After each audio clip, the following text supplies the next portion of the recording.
Comment drainer l'argent des Français vers l'innovation, la nouvelle économie, alors que l'argent va aujourd'hui beaucoup plus vers le foncier qui est beaucoup plus rémunérateur? On a deux problèmes. L'argent va trop vers le foncier et l'argent va trop vers... Il va aussi massivement vers l'assurance vie, dont les régulations sont défavorables au capital risque. Alors il y a deux choses. Moi je pense qu'il faut réfléchir aujourd'hui aux biais fiscaux qui sont les nôtres et qui favorisent plutôt en effet ces effets d'allocation du capital. Et je pense que c'est important de favoriser, on a commencé à le faire sur certains dispositifs, l'ISF-PME avait permis ça, mais de favoriser l'investissement dans le capital de l'entreprise. Et surtout, il y a une bataille qu'on conduit avec Michel Sapin au niveau européen, qui est très importante, qui est la bataille de la régulation financière en matière assurantielle, parce que l'essentiel de l'épargne financière de nos concitoyens, elle est en assurance vie. Et aujourd'hui, les régulations qui sont définies, la régulation dite solvabilité 2, eh bien, elle favorise l'allocation de cette épargne plutôt en obligation d'État. Et elle défavorise l'allocation qui peut être faite en action d'entreprise.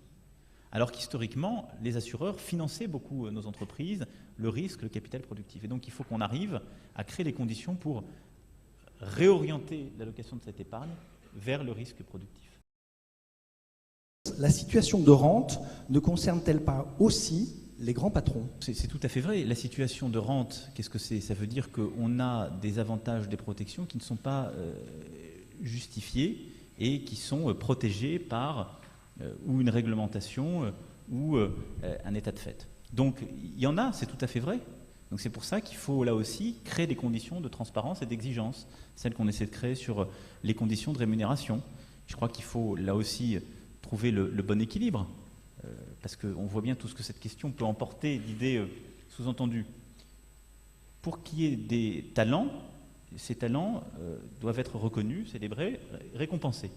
Dans un marché mondial, on récompense les talents, et il faut être lucide par rapport à cela et pas avoir aussi de fausses idées. Donc quand un patron est talentueux, qu'il apporte une valeur ajoutée à son entreprise, ce sont les actionnaires qui définissent sa rémunération.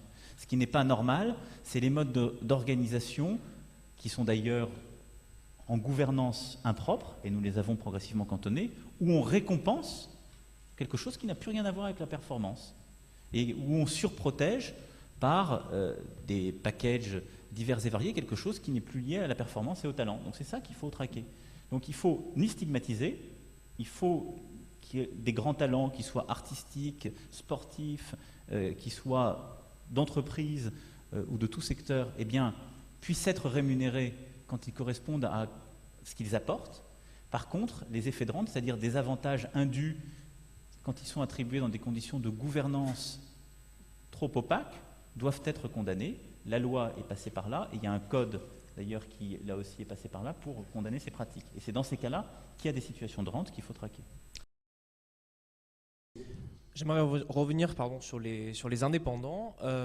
Il y a quelques semaines, Nathalie Kosciusko-Morizet a proposé un seuil de dépendance économique, c'est-à-dire le fait qu'une entreprise qui emploie entre guillemets régulièrement un indépendant et qui le rémunère plutôt régulièrement pour un service particulier, lui donne à partir d'un certain moment des congés payés et ou des RTT. Que pensez-vous? Êtes-vous d'accord avec cette mesure, ce seuil de dépendance économique? Non, je pense que c'est une réflexion intéressante qui a été proposée, qu'on trouve d'ailleurs dans plusieurs think tanks, plusieurs économistes ont commencé aussi à cogiter. C'est une réponse au constat qu'on peut faire, dont je disais qu'il était limité, mais qui existe dans certains secteurs d'activité, où on remplace la dépendance salariale, la relation qui relève du Code du travail, par une relation de type économique, mais de fait dans le cadre d'une dépendance économique. Et donc il faut qu'on puisse qualifier cette dépendance économique. Alors aujourd'hui, on le fait, c'est en quelque sorte le juge qui le fait, puisque quand vous avez recours à des indépendants ou des freelances de manière trop régulière, que ça constitue une part importante du chiffre d'affaires, très souvent le juge va le requalifier en salarié. Ça peut créer de l'incertitude. Je trouve que c'est intéressant de se dire, dans certains secteurs d'activité, alors il faut le normer, etc. Ça ne doit absolument pas être favorisé. C'est-à-dire que si c'est du salariat, ça doit être du salariat. Mais il y a peut-être une zone grise, il faut y travailler. Je n'ai pas la solution, mais ça fait partie de nos réflexions. Il y a une zone grise où vous n'êtes pas un salarié, Vous n'êtes pas totalement embauché par l'entreprise, mais elle représente une telle part de votre activité qu'il y a de fait une dépendance économique. Et donc, en quelque sorte, quand ça dure, eh bien, la relation n'est plus seulement une relation commerciale. Elle devient quelque chose d'autre. Je pense que ça fait partie, en effet, des réflexions qu'on doit conduire.